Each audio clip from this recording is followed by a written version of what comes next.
looking back at that first series, Vander is going to come out on top as our player of the game. And I have to repent. Zyra is a great pick.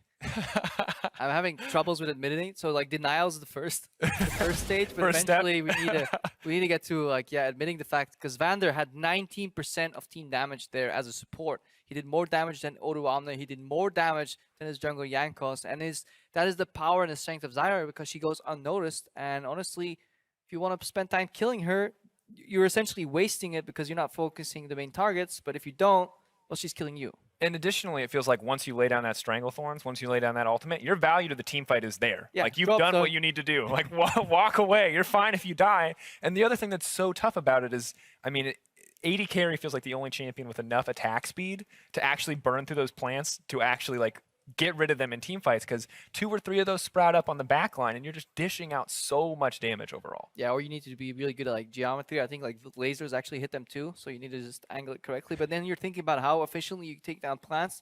You're not even hitting the team, so you're not worried about, you know, the actual carries on the team. You're spending 30 seconds thinking about the support Zyra before you go into a team fight, not how you're going to kill the TF or the Ashe. So obviously a very good performance from him, and seeing Zyra as a very popular pick, I'm sure we might see it across the league because it seems to bring a lot to the table. Oh yeah, I think it will be back. Again, I asked some North American support players, and yeah, even after I was like, yeah, it's good. Press ulti in team fights, die, but yeah, it's good. I'm like, okay. I mean, what more do you need from an endorsement? Yeah, I'll play it. Cool. Of course, the thing I want to focus back in on, though, is this, as we look forward to Game 2, is, you know, both of these teams looking to adapt in this series, because H2K, they're a team, they're looking to get to the top of the standings. Yeah. And if you want to get to the top of the standings, you cannot afford to drop games or give up Barons or lose team fights like this due to sloppy coordination or poor teleports. Especially when like a sloppy game hit, especially in a best of 2 scenario, hits you harder, because you drop a single game, suddenly you're out 2 points. You know, a win nets you 3 points, a tie or draw in the series gets you only 1 point, losing 0. So just any small mistake, especially against these lower tier teams, for the likes of H2K, who have high ambitions last year for playoffs, maybe tempered ambitions now, but still have playoffs in their mind, they can't afford to drop any matches or make any mistakes. And then we need to start looking at where these teams are closest together.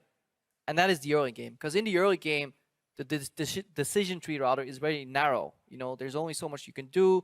A lot of things are kind of figured out, and it comes down to very small choices that have a really high impact. Like imagine Jankos invading last game. That's something he shouldn't have done without the help of his team, and that's where Giants could punish him.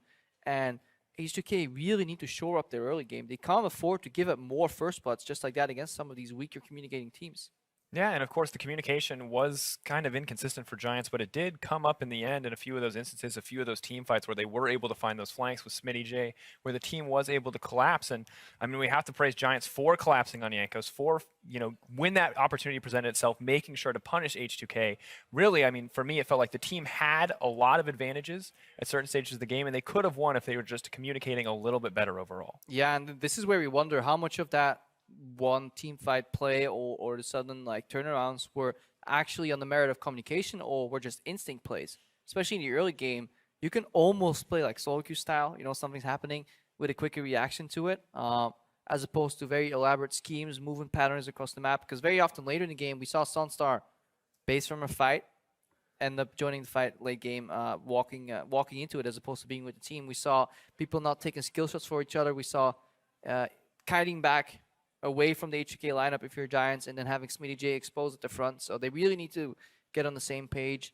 Very hard, obviously, against a team that H2K was running with all the looming threat of arrows and destiny, especially if we don't take into account fog of war. Because it's very easy for us sitting here. It's like, oh yeah, why doesn't he push? Look at that. There's plenty of space. TF can't reach him. I mean, how many of those freeze arrows that were just a little bit wide did they actually have a quarter second to react to? Because for us, we see it coming. We got to watch it go all the way down mid lane. We knew it was happening you can there. see it go into the fountain. Kind of the camera too. Gotta double check. Gotta make sure you're not hitting anybody right on that. If the laws of physics suddenly break once the arrow goes into the base, hook it. You gotta curve the bullet. Just turns. I wish that worked. Like, the world would be so much more interesting. There was actually a champ design once that had like a curved bullet system where you had to click again to like. Oh my god. Like a Vel'Koz T, you know, Vel'Koz has the 90-degree angle. You could decide when that kind of happens. So like something like that on an ultimate. One day, it's fishy. We may have curved bullets. Day is not today, however. Rise, of course, as we get into picks and bans. Taken off the table. Braum following as well. Power this pick. He would be your champion against those curved bullets. Yeah. Block. Block. But sideways shield, I feel like that's awkward. It's like the whole bodyguard experience where you jump in front of somebody and you go like, no. See, I feel like Braum fits that to the T. That's why I enjoy Braum as a champion, is you just get that experience. It's like, sir, why would you get hired? I have a propensity to eat skill shots. Got the job. Got it. Perfect. Where did you learn this, Bronze?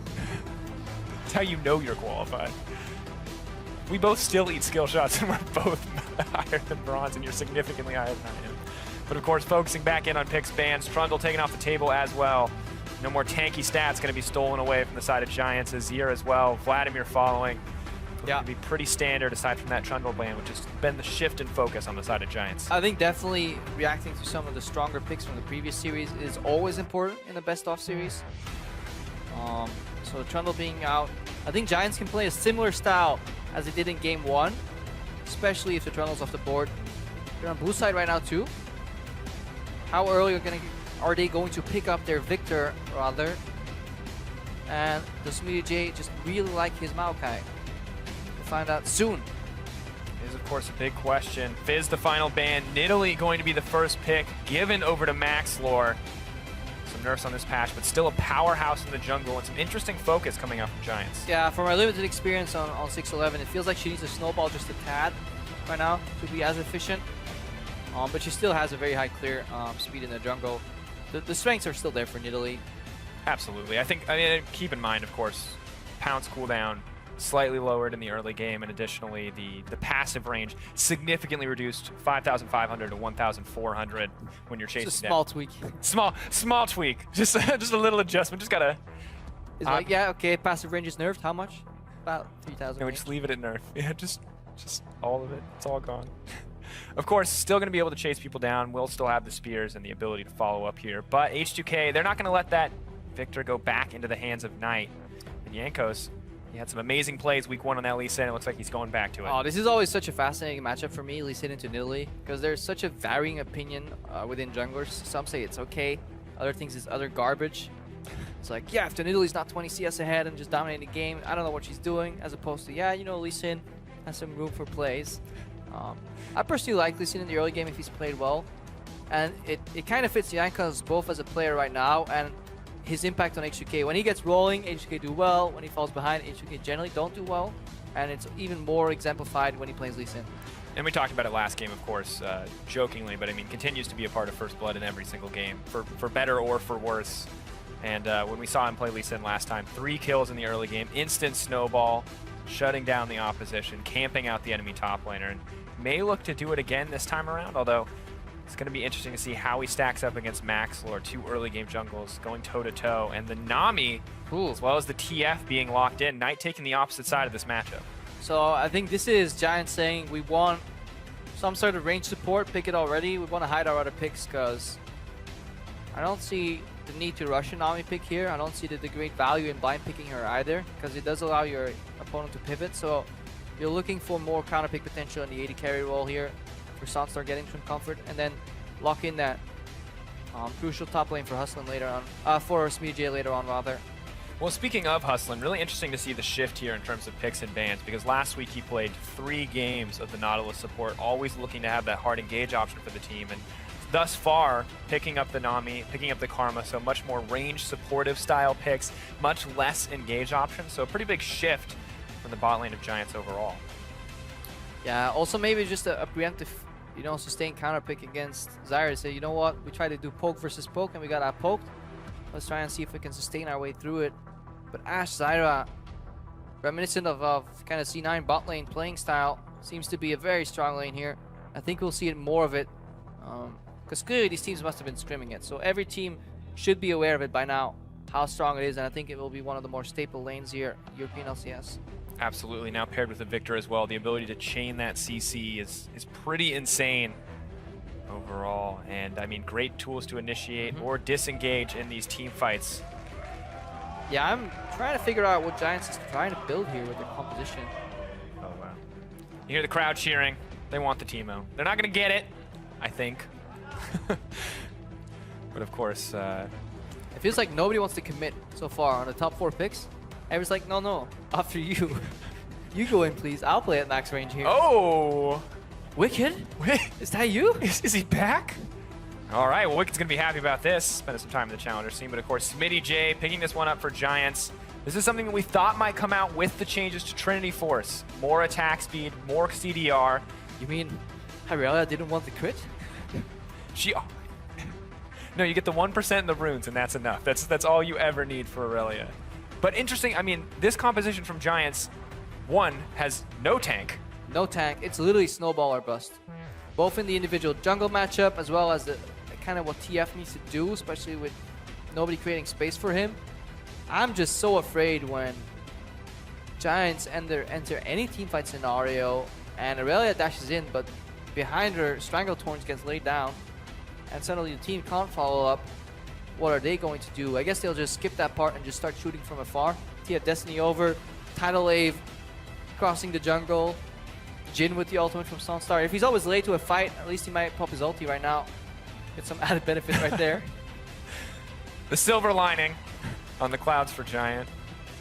This is really interesting because I feel like we talked about there not being enough CC on the Giants team, and they're like, we got this. Now they've got a bubble, they've got a stun from the Aurelia, potentially TF stun, Jin snare, so a little bit more CC this time around, but H2K are like, oh, if you want to add a little more CC, we're more than happy to do so as well, because every single member of this team is a threat if they ever get the opportunity to lock you down, and this team composition is terrifying. Gragas, Victor, Lee Sin, Ashe, Zyra. I feel like we're playing solo queue versus competitive right here. This is, everybody's like, give me my comfort pick, my power champ. So it plays out. We have some interesting poke scenarios though. Whenever somebody gets tagged with like a random wild card, a spear, then obviously Sunstar can snare them, and that can be the trigger for an instant follow-up with Tidal Wave into bubble, Aurelia going in. Otherwise, it's going to be very hard for predictable CC to land other than Flash Gold card or Flash E from Aurelia. Of course, as we gear up for this game though, seeing how these two team comps are going to play out, tweet at LOL Esports, hashtag GIA win if you think comfort picks are going to reign supreme, if you think H2K and this immense amount of CC will come out on top, tweet hashtag H2K win. We gear up and get into our second game of this series. Giants looking to find their first win as H2K look to find their first 2-0. Yeah. And this time it will be H2K that is the team that will have to weather the storm.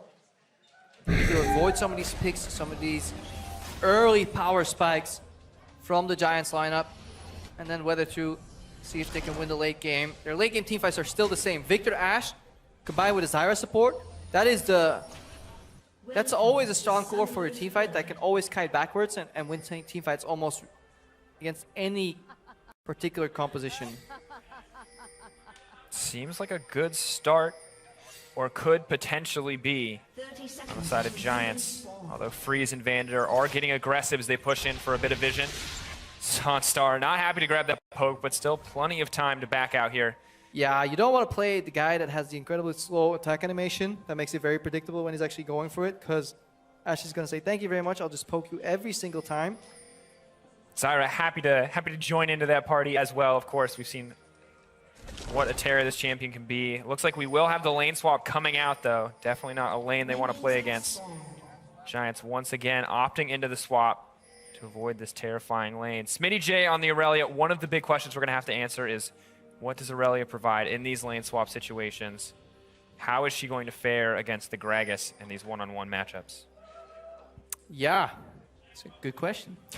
I mean, Aurelia, I feel like always needs a laning phase. Historically, she wasn't always very strong in lane swaps.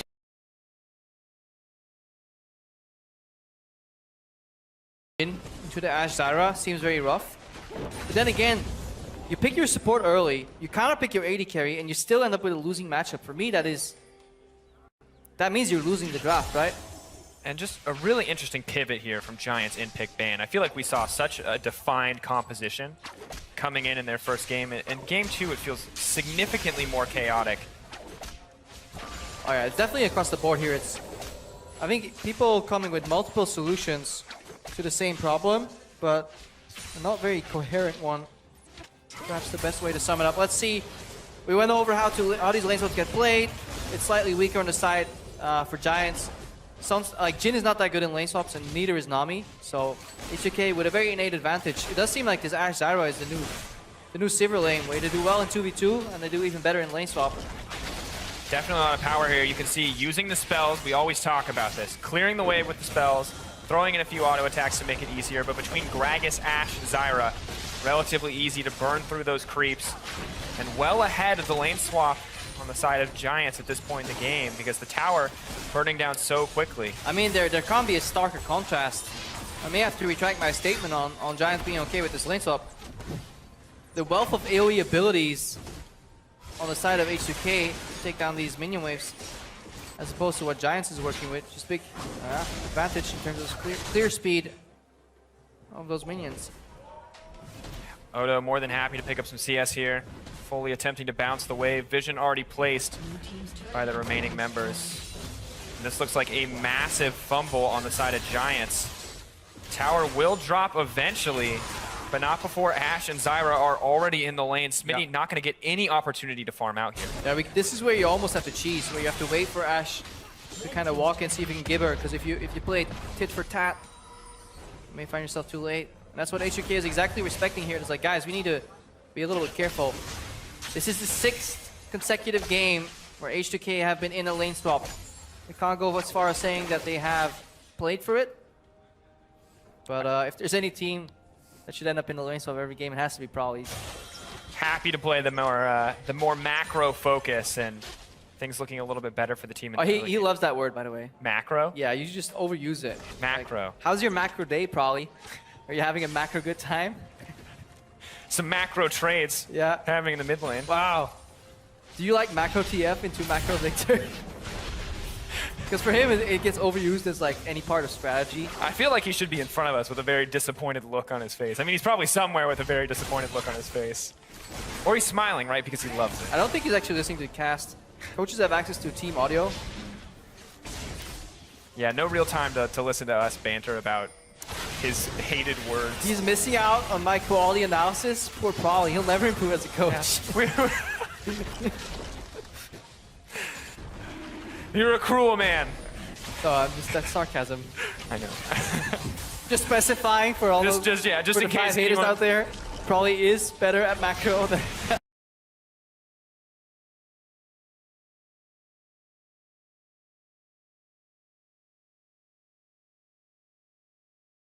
even for now, H2K are once again starting to build up a lead. Ryu trading incredibly confidently in this mid lane. Yeah. And Knight really just picking up what he can. Yeah, whenever H2K is dealing with the minion wave, Giants is playing whack-a-mole with the plants, trying to step on as many as they can before Vander can let them spawn. Such a gamble though, because if you try to step on it as he's casting an ability, caught up, there's a plant on top of you. Ping's going down in the middle lane. Trying to keep track of that Twisted Fate. Knight not quite level 6 yet. Knight going for a different style here with the Ghost, as opposed to the TP Twisted Fate for multi-global. So he did get the similar advantage where he pushes in, gets an early catalyst, and forces Victor on the second back. But it's not quite as large of an advantage. So Ryu definitely more versed in this matchup both ways. Yep. Lots of experience on these champions and their time in the meta, in and out of the meta. And I like this. Every time Knight wastes a card, Ryu steps into kind of that zone and goes for a short trade. He seems to be a lot more proactive with his Victor play. Definitely understands both sides of the matchup better than Knight. Definitely where they want to be, and we can take a peek down in the bottom lane as well. Things relatively even now, but because of the way the lane swap did play out, it means that the laning phase will be there for Aurelia for now. However, she's going to have to be very careful. Ashe and Zyra moving in, clearing out these pink wards. Giants start to push in on the top side. So once again, the swap.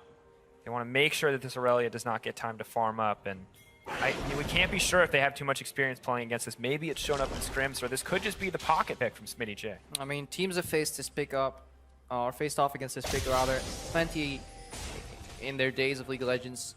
Aurelia, such an old champion by now, hasn't really changed in their core. Always been weaker from behind. Almost has to change builds sometimes too, whether you rush Triforce or just get a little bit more tanky. People used to kind of change their ways with that. H2K just looking for vision here to defend themselves. Of course, Sonstar Here we go. Looking for a play. Knight moving in. Freeze locked up. Overextending and taken out instantly. Giants with the first blood. And at this point, Knight should even not have turned for Vander, get a larger advantage out of that. A single kill. Good opening, though. Exactly what you need to do. First ultimate is stuck here for Giants, as opposed to H2K missing their first destiny. Giants, they found their destiny. Knight more than happy to make that happen for the team, and this is something we were very critical of Freeze of in the past, overextending in these instances. But Jankos, he may not be the first blood participant anymore, but still looking to make things happen. Does have that level 6 available. Oh, who's catching whom here, though? Mako is here. Oh, the side step. Odoamne locked up and taking a lot of damage. Cast to disengage. Knight moving forward is still going to get stunned up there as the spear lands on Ryu. And that was communication. Knight knew Maxwell had his back, so he kind of went for the fake out. He predicted the body slam flash from Odoamne and sidestepped it. That was really well played by him. Oh, Sunstar taking so much damage. Vander starting to rack it up already. He had such a huge presence on the team last time around. And this laning pattern is fine until Freeze hits level 6, because then he's just going to arrow and Jankos can follow up and get a kill. Right now, Knight, additional blue buff too. Waiting for that break point. Jankos not going to notice his red about to drop. Maxlor should be able to steal this one away quite easily. A little unfortunate for the Lee Sin. Yeah, he definitely needs to play that matchup correctly. And he got the buff away. Literally needs to snowball ahead of Lee Sin. And Jankos is losing a lot of time here on some of these kind of half-attempted ganks, covering grounds for his bot lane. Smitty's doing his best to catch up and farm. Yeah, doing well so far, 52 to 55, not that much of a difference, but the Nidalee, 46 to 33, approaching that 20 CS difference. So definitely a solid lead there over the all, but the rest of the lanes remain relatively even. Gragas now with a decent lead as he manages to catch that wave, so happy to have that one, and Smitty working on that Stinger, the new component for this Trinity Force. Trying to be able to trade effectively, but no tanky options coming out yet. So it looks like just rushing right to that Trinity Force. Yeah. Don't think we're going to see any tanky options on Giants. It's just going to go in flying, overwhelm them with damage or die. It's probably going to be the mantra here. Have to see Knight a little bit more comfortable in these trades, but still taking so much return damage from Ryu on the back half of that laser. Yeah, if you can't get him pushed in, Victor actually has solid trading potential. You have to walk into Q range. Jankos looking around again, though. Maxor a full level ahead, it seems. Ooh, and found out. Fat chunk of damage, the difference between that completed jungle item and the pieces on the side of Lee Sin. So Jankos giving up a lot of that farm. Maxlor continuing to grow this lead. Actually giving a gold lead over to Giants overall, 16.3 to 15.6. Yeah, and I like that they're grouping with each other right now, because individually hustling can easily get picked off, but together with Maxlor, they should be fine, fending for their own. Sunstar is being kept in the game. Freeze has to be careful because the looming threat of Destiny is always there. This is Giants' time. They have an earlier ramp, an earlier power spike here. Good trade from Knight. They're definitely in control of the early to mid game, and they need to get as much advantage out of it as they can, because later H2K obviously get ahead. Yep, have that tanky front line. Aren't going to get that dragon, however. Sunstar is throwing up some damage on the backside. Jankos happy to block that bullet for Vander. Ryu getting aggressive in the mid lane, so a lot of trades back and forth, but Giants happy to pick up the first dragon and extend their gold lead to 1,000.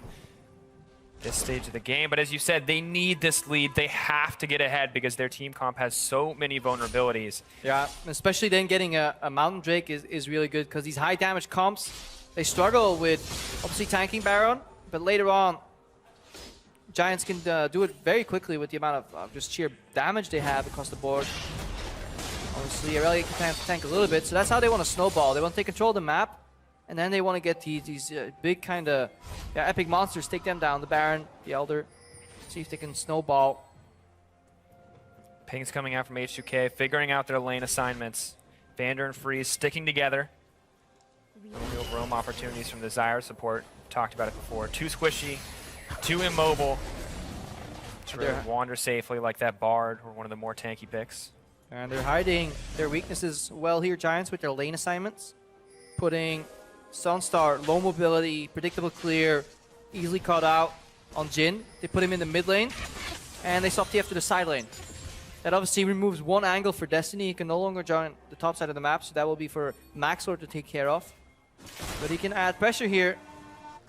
Pushing bot, moving to the mid lane, see if he can get that mid lane tower down. That's the one that H2K want to defend here. That one falls, the map opens up. And Giants can play. And all it takes really is for Ryu to step on a random trap and eat a snare. Max range. Could be enough. He'll have to cleanse out of that one at least. So now it looks like TF gonna have to be very careful. Knight not opting for the cleanse or the teleport this time. Means he's very vulnerable to those arrows, and Yanko's moving in to clear out the vision. H2K seem ready to set up the pick, but we just haven't seen them pull the trigger quite yet. Yeah, tidal wave into, is it Deadly Flourish? Yeah, could be a combo too. There won't be any traps from Sunstar because he actually hasn't skilled Captive Audience just yet. Arrow goes out. Arrow is going to go wide. Knight may be looking for a way out, but he knows he cannot afford to try to teleport while Lee Sin is up and available. Flash looking for a kick back into the team. Some fancy footwork. Knight gonna get burned down here. Just a matter of time. H2K picking up their first kill of the game. Yeah, that was a good concept, but the wrong execution. I think he wanted to stun Jankos and flash a snare from Bander and then pour it out, but I think he misclicked.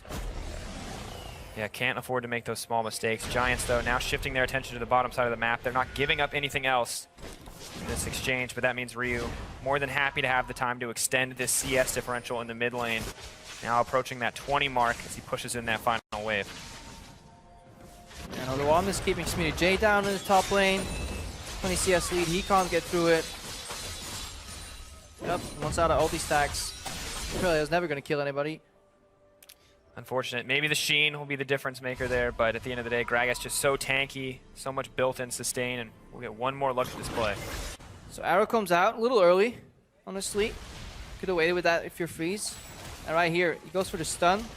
Yeah, I think if he, and this is like nitty-picky, or nit-gritty rather, if he stuns, as we see Ottawa phase out here, if he stuns Lee Sin, flashes a snare, maybe that's enough window to port out.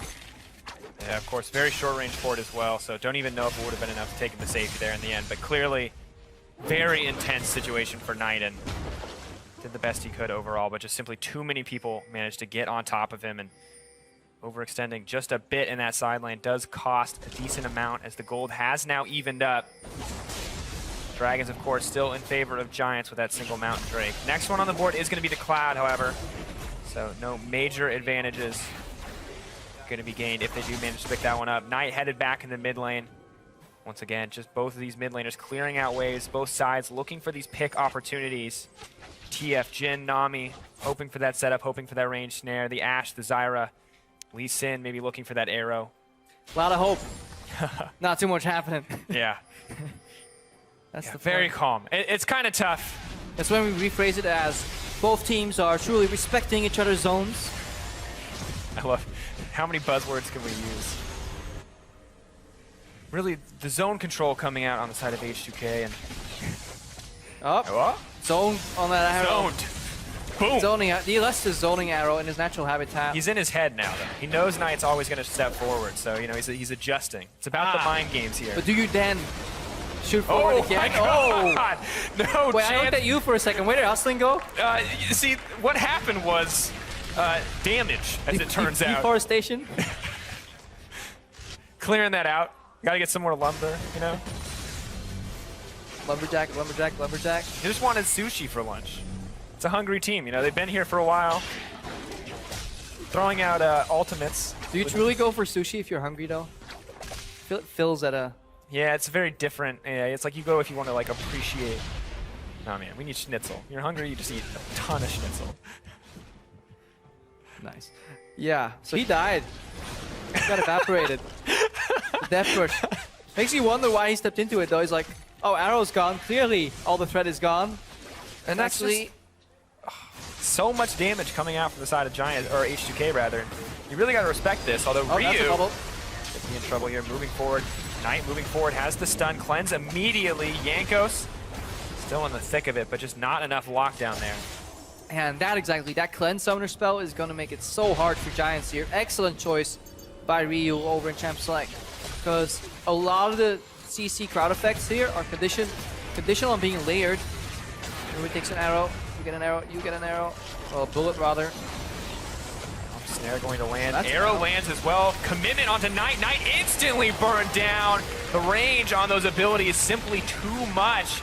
Aurelia not going to complete the TP as you see in the picture-in-picture, and H2K defend the tower. Yeah, H2K working together. There's no cleanse on the side of Giants, however, so when Knight gets hit by that actual arrow, not the bullet, instant lockdown. And you could see that H2K was communicating that almost ahead of time. Everybody's ready to follow up. Instant flash from Vander. I mean, overall, really well executed on the side of H2K. Backing off, completing up those first items. Interestingly enough, Freeze opting for the QSS here. It just plays in what we were talking about just before that play. How conditional the crowd control effects were on layering. They need to get in one after the other. So connect the snare into bubble, into tidal wave, into gold card. If one of them breaks, you step out of all the other ones, because there's only one targeted CC here. That is the gold card, and that's usually the one that comes out first. If you then cleanse out of that, the bubble's gonna miss. First is gonna miss. Everything's just gonna follow up, and Giants will step into an expected zone. And they can be efficient. Talked about Ryu though. They're chaining the CC. He does manage to get the flash out, and that means TF is set to drop Max Lore next on the list. H2K with 2 quick kill pickups. Yeah, almost out of nowhere, Ryu gets caught, but just a fraction of a second was enough for him to flash out. And again, both follow-up CCs miss. Ryu turns around with the ulti. Giants step into a zone where they expect somebody to be locked down. Suddenly he's out of his cage. It's like, who the hell are you out here, Ryu? And they're burning down. And that's the thing I want to talk. We talked last game about TF and the risk of leaping into that Victor range, and that's exactly what we saw unfold. Knight trying to get that chain CC set up as we see the Cloud Drake drop here. Doesn't work out. Ryu throws down that gravity field, knows that he's going to have the CC, and easily able to get out of that because of just these minor missteps from Giants. Yeah, and Eye of the Watchers and Magic Pen Boots already down on Vander, so he's pretty much a second AP carrier at this point. I feel like it's almost comic relief now every time Freeze throws an arrow at him. I think we need better sound effects on missed arrows. Wah, wah, wah, wah. Every time now, Kreb, we got to commit. I mean, you're play-by-play, that's your job. I talk off to the action. Yeah, you gave us... Baited you in that one, didn't I? Of course, coming back into this. Everything relatively even at this stage of the game, despite the trades back and forth. Giants only about 1,000 gold behind at 20 minutes.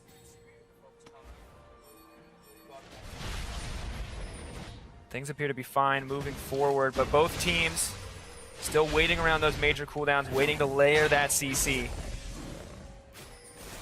It's Shrek the game. Layers. Yeah. Exactly. An onion of CC, but the Giants right now, it is making them cry because they really can't find a way out. They tried a couple of times, didn't succeed. Oh. Ankus gets hit, goes to his teammates. Jumps out. TF ult coming in as well. This could be an overstep. Knight kicked out of the zone, though. Is going to get burned down pretty quickly. Will run out to safety. Nami happy to provide that movement speed. All right.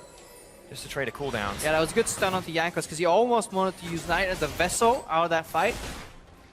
And they needed to make that play right there, right then. Because there was no teleport on Onuamne. Smitty had his from canceling it earlier on. Arrow comes out. Not going to find purchase there. Knight with the quick sidestep. But suddenly Freeze once again. Alone under the tower, doing what he can to defend. But there are more members moving down. Freeze trying to get the kill on Knight. The flash out, not going to be enough. Smitty picking that one up. Giants descending on the tower. See, I think even if he gets that kill, it's not worth using your QSS flash for it. At this point, just yield if you're Freeze. You'll get taken down. I like this from Giants. It looked like they couldn't ever find a way to punish H2K. Couldn't get the CC layering, but instead, they found an opening on Yanka, slightly overextending. There was no counter teleport, but right now, H2K, while the game is still uneven in gold, they have TP advantage. So when everybody's on the map again, we need to see if they can then turn that teleport advantage to an actual play. Yeah, and we'll get one more look at this exchange in the jungle. The danger of getting hit by just one auto attack, or just a bounce here from the Nami W. As for Tiny Snare, and here we need to see Jankos, he kicks him out, but he gets stunned right there, and then gets dropped, because he was trying to use Knight as a vessel out. So, creative thinking there by Jankos, but he ran out of HP. and time. Yeah, and really interesting to see the confidence coming in there from Giants. A good first step for them as a team, and it's working out well. I want to kind of focus in on the bot lane here, because we have the QSS from Freeze, which makes a lot of sense. But this Jhin build, it's been a while since we've seen Jhin. Priority on the Youmu's into the Maw. We're not even going to have time to talk about it, because Yanko's looking for some revenge. Freeze wants to pick up a kill as well. No QSS, so Yankos is going to have to snag that one, but quick and easy on the side of H2K. Yeah, the kick was very close to going the other way, so Yankos doing it at the earliest time possible, get him around, so he gets picked off there, Knight. Yeah, very just early in power spike build here. Nami getting face checking. Locked up. One ult shot hits. Might be enough if it all hits. Oh, great sidestep. Dodges the spear and the fourth shot. No curtain call for Ryu. He's happy to keep this show going. Yeah, definitely a little bit of inexperience. Once you hit the first one, usually you should be able to hit all of them if you're a good Jhin player. And even go for the slightly delayed shot. If you put them on cooldown, you make it so that the enemy actually has a good dodge pattern. But if you shoot them at quasi-random intervals, it's really hard for people to kind of juke their way out. Sunstar, maybe not 100% comfortable there. Almost had the perfect kill setup for the team overall, but once again, just not quite able to pull that one out. Surprisingly, despite all of the action across the map, the gold remains even, and this is pretty much entirely due to the massive CS differential in the mid lane, as well as the steadily growing one on the bottom side of the map, 215 to 191, and of course, 139 to 86. Yankos pretty incredibly far behind here. Ooh, nice flash from Maxor to dodge that arrow. Good arrow from Freeze this time, forcing summoners. Maxor defending kind of the entry point to his mid laner Knight. Now in the top lane. Plants spawning up, doing a decent amount of damage to Maxor. Yankos potentially caught out, Destiny used. See, I don't like this play because it goes against to what Giants is building up right now. They were building up a rotation and a bit of a siege in the top lane, and they used Destiny to go for a pick in the jungle that H2K was defending anyways. So very counterintuitive, it seems. Knight could have been here, hitting away at the tower, chunking it. Obviously, you always want to pull the trigger, see if you can make a pick. You don't have the full vision, you don't know how many people are there. But still, a rather presumptuous Destiny here. Waste of cooldowns in the end for Giants, and they need to go back to the drawing board. Yeah, of course, Knight has been incredibly aggressive on this TF, consistently going in there. You can see 1, 4, and 2. Happy to help get the kills for Giants, 100% kill participation, but making up 2/3 of his team's deaths. Looking forward.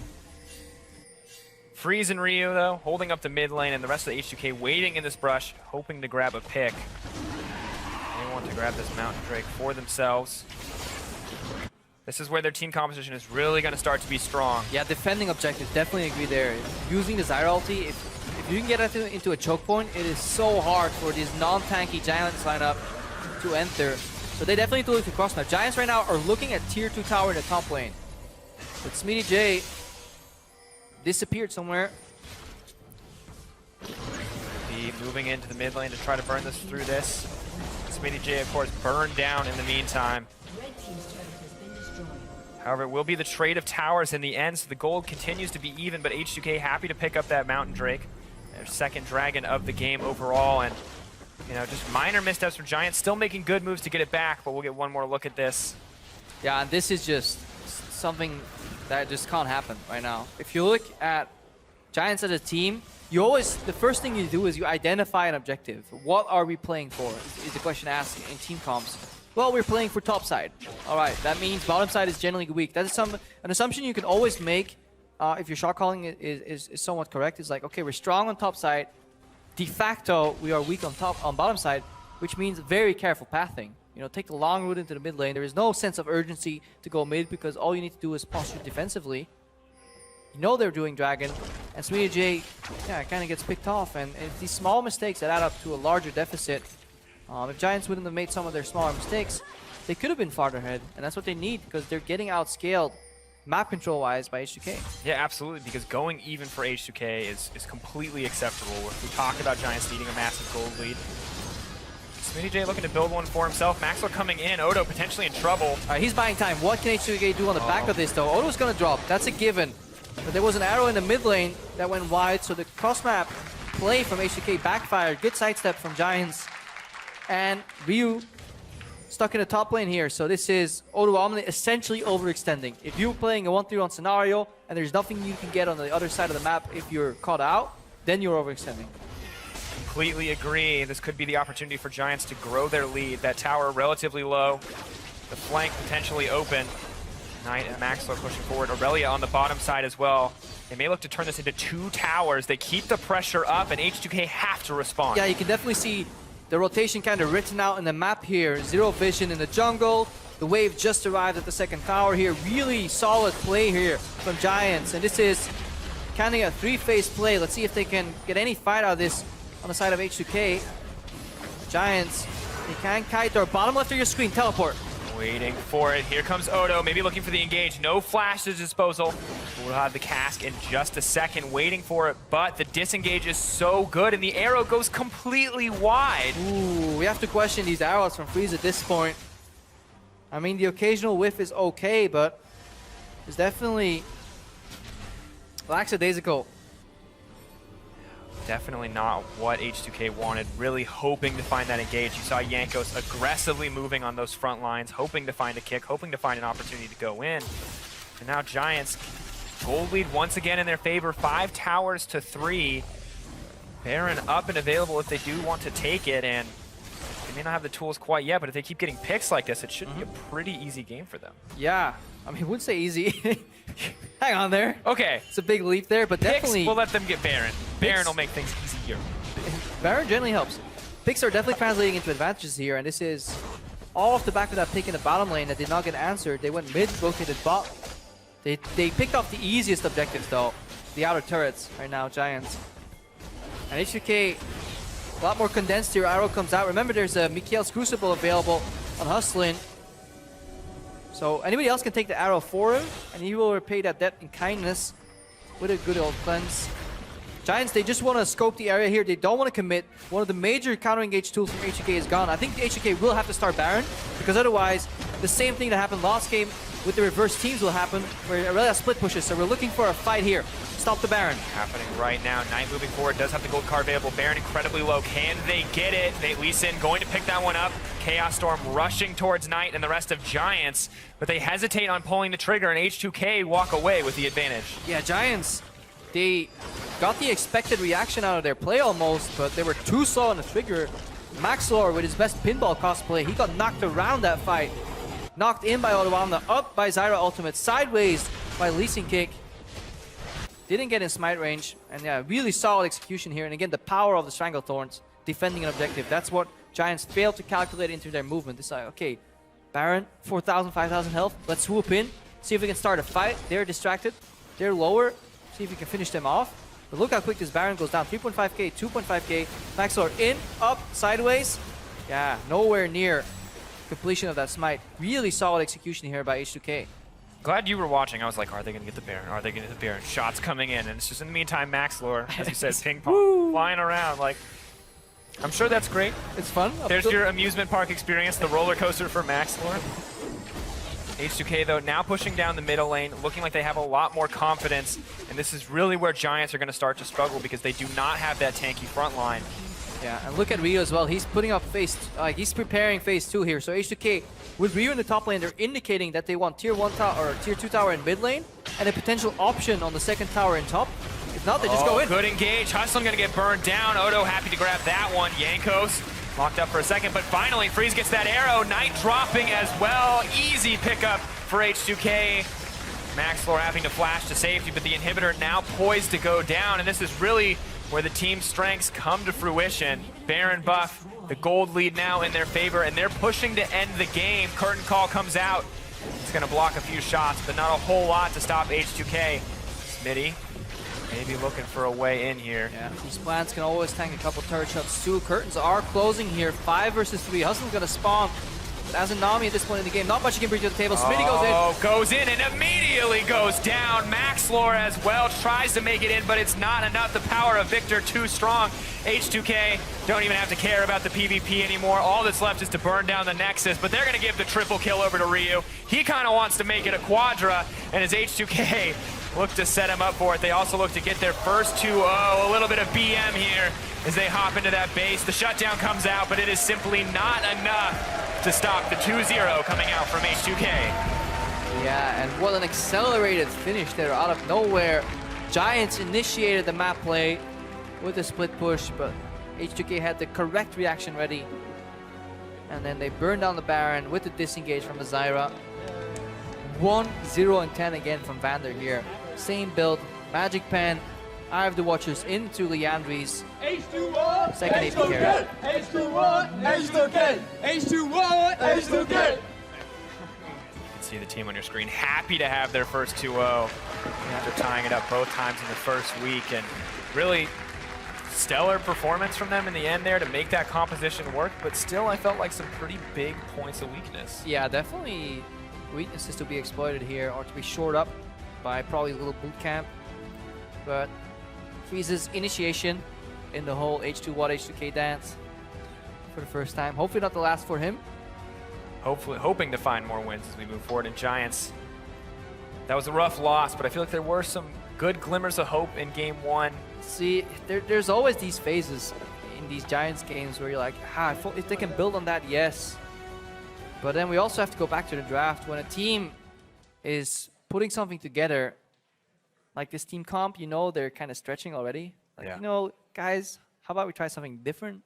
You know, the good old no tank, Aurelia top. The most worrisome part for me is the early rotation on Nami is like, okay, we early pick our support. We go for the counter pick AD carry. We see the enemy bot lane and we still don't have an answer. They knew they were playing against Ashe Zyra game 1. Then they played against it again and they couldn't deal with it because they had to swap away from it. And then they had an Aurelia in a lane swap. So it doesn't really make sense, especially because in the lane swap, all these 3 picks, Aurelia, Jhin, and Nami, are incredibly slow because none of them can actually AoE the minions. So it's kind of a damned if you do, damned if you don't scenario. And really what was odd to me is that we saw a shift in pick ban priority in terms of banning away the Trundle, right? Making sure that that option to shut down tanks wasn't there. And then Giants didn't opt to pick up a tank. They went for the Aurelia instead, and it makes that ban feel really lackluster overall. And it seems like Giants really just didn't have that one figured out. But, of course, to give us a view of that game, Quickshot is standing by with Vander to break down that Zyra play. Thank you very much, Sifa. I am joined by Vander. First of all, congratulations on the 2-0. Let's start by talking about the whole series. It felt like the games were a lot closer than maybe we would have expected coming in. What was your opinion on how well Giants played and why it felt so close? I think both games we did really big mistakes. In the first game, we invaded too fast with Elise, in my opinion at least. Jankos disagrees there, so he says we didn't follow up as fast as we should have. So they have like 3 kills there, and then our champions don't do that much when we are behind Ashe Zyra. We should really work on catching someone and one-shotting, right? And then without map pressure is really hard. Then second game, it happened again. We had control of the game, we were catching them off, and then Lee Sin got caught, and then Ashe stayed at the tower a bit too long. So yeah, it's just a bit sloppy game from us, I think. Little bit of a sloppy game. How would yourself and H2K, maybe Prolly backstage, look at fixing some of those mistakes that happened during the course of the game? Those mistakes weren't like really macro game or something. I think just people were maybe the stage effect. I don't know, just getting caught a bit. I mean, the second game I can really understand it because both of the team comps are really heavy damage and everyone is really squishy. So one misstep and you just die. Well, second game, you had a fantastic Zyra performance. First game was very impressive as well. Talk to me about Zyra. Why does she magically show up now? Is it 6-11 or is this something that just H2K are pulling off? Well, you saw in NA last week, when I saw them playing it, I thought like this champion is really weak and they play it bad. But I played some games and we came to the conclusion that she has a lot of strength, she has a lot of damage, and if you play smart and around her, she can work. Like she cannot engage. She has flashy, but it's hard to pull off. So it's more like kite back team composition, and then I think she can shine. Well, talking about team composition, the Twisted Fates in game 1, the Ashe in both of them. How is it playing with now Freeze as well as some of these different champions that he's pulling out on the new patch? Well, it was really hard for me first 2 weeks to play with Freeze. He plays really different than Forgiven. He's more team player and much less. He's much less focusing on himself. and it has both pros and cons, right? Just I had to adjust to it, and first games with him I played like really terrible. I didn't know what to do. So it's getting better, I think. I think we both are getting better together. And about the picks, TF, I think he was strong before already. You could see like Origin banned in last playoffs against us every game. Just Azir, Victor, Azir was banned, Victor was picked, Fizz was banned, Azir was banned, and then and Ryze and Vladimir. So when the 4 champions on middle are banned, then TF is the next priority, I guess. Yeah, it helps when all the rest are locked down. So anyways, congratulations on the 2-0 and the 3 points. We're going to head back up to the casters to announce the player of the game. Thank you, Quick Shot. Of course, player of the game after that compelling series. For game 2, it is going to be Ryu, Yeah, it was close. the man in the mid lane, but it was a close battle between him and Vander, I do believe. Yeah, very hard to decide, honestly. Both brought a lot to the table. I think at the end of the series, one of each, you know, one Yeah. player of the game each is definitely worthy. Could have gone either way. I like what Vander brought to the table. I think he perfectly summed up the Zyra pick too. Really gave us his thought process. So good interview there.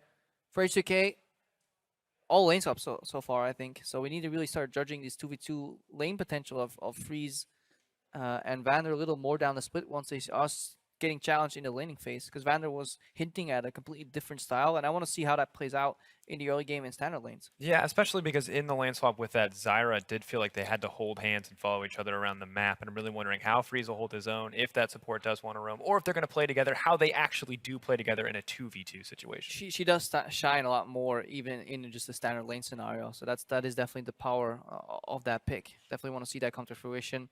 I feel like that's a pick that would have worked very well with Forgiven too, where you just want to poke on a tower, let him push up, so we take a tower, and if you get engaged, counter engage. Definitely want to see more of that Zyra, and I think we will actually see it draw some bans as early as tomorrow. Yeah, maybe even later today, depending on what teams have seen in scripts. But of course, we're going to step away for a second as we ready the riff for our next matchup between Fnatic and the Unicorns of Love. Stay with us. We'll be right back after this. Say something, I'm giving up on you. Maxlor, I'll be the one if you want me to. Maxlor? Why don't you sing with me? Trying so hard to go on the mic check. It's like you didn't get in this time. Not at all, actually. Freeze locked up, overextending, and taken out instantly. I healed you. Kill bot. I'm on main. Drake. Push a bit. Okay. Finally, Freeze gets that arrow. Knight dropping as well. Easy pickup for H2K. The 2-0 coming out from H2K.